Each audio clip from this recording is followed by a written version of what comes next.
आज की इस क्लास में देखिए, आज हम कक्षा 10 विषय समाज विज्ञान का एक प्रश्न यहाँ पे कंप्लीट करेंगे कि आधारभूत उद्योग से क्या सही है या आधारभूत उद्योग किसे कहते हैं। चलिए तो इस प्रश्न के आंसर को हम अच्छे से कंप्लीट करते हैं। तो आप हेडिंग डालेगा यहाँ पे आधारभूत उद्योग। तो वे उद्योग जो अन्य उद्योगों के आधार होते हैं आधारभूत उद्योग कहलाते हैं।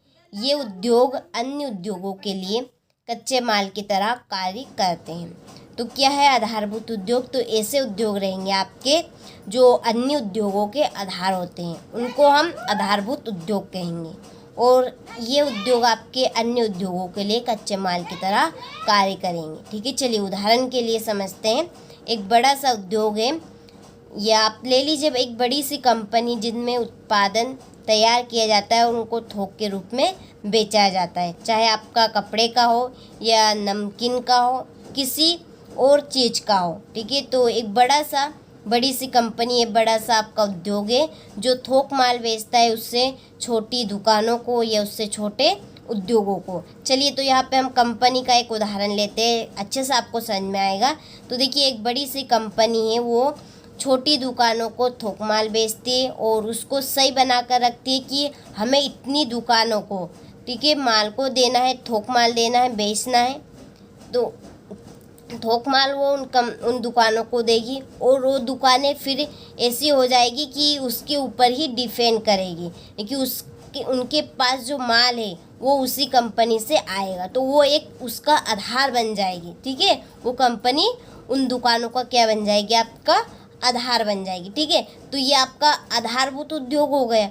और अब ये कच्चे माल की तरह कैसे कार्य करेगी? जैसे कि आपका समझ लीजिए एक आलू, ठीक है, आलू से हम क्या क्या बना सकते हैं? चिप्स बना सकते हैं, पापड़ बना सकते हैं, और भी चीज़ें आलू से हम बना सकते हैं। लेकिन अब आलू हमें उद्योग में या कंपनी में तो नहीं मिलेगा, ये हमें कहाँ से प्राप्त होता है?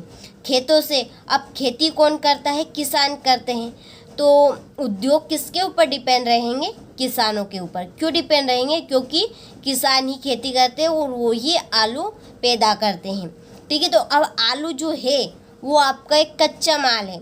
अब उसको फैक्ट्रियों में ले जाया जाएगा, ठीक है, उसमें प्रोग्रेस की जाएगी, उसके बाद में उससे चिप्स बनाई जाएगी, पापड़ बनाई जाएगी, और जो भी चीज़ें उससे बनती वो बनाई जाएगी। इसी तरह से गन्ना भी खेतों में उगाया जाता है, ये किसानों के द्वारा होता है। अब गन्ने से क्या बनता है? आपकी शक्कर बनती है, गुड़ बनता है, शर्करा बनता है, बहुत सारी चीज़ें बनती है।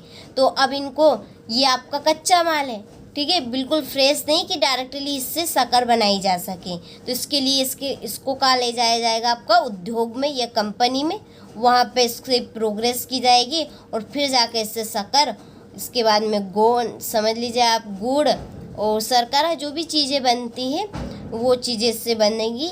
तो इसी तरह से अन्य उद्योग, ये जो उद्योग हो गए आपके आधारभूत उद्योग, ये अन्य उद्योगों के लिए कच्चे माल की तरह कार्य करते हैं। ठीक है, तो बहुत ही सिंपल सा आधारभूत उद्योग की परिभाषा है।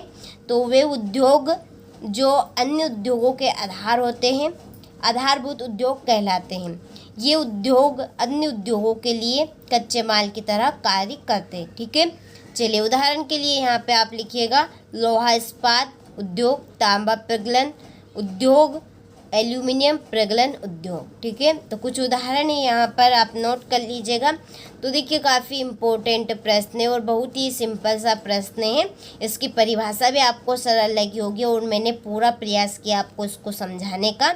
तो देखिए इस चैनल के ऊपर आप सभी को वार्षिक परीक्षा के लिए हिंदी के, साइंस के और सोशल साइंस के इम्पोर्टेंट प्रश्न दिए जाएंगे। आप सभी यदि चैनल के ऊपर नए हो तो चैनल को सब्सक्राइब कीजिएगा।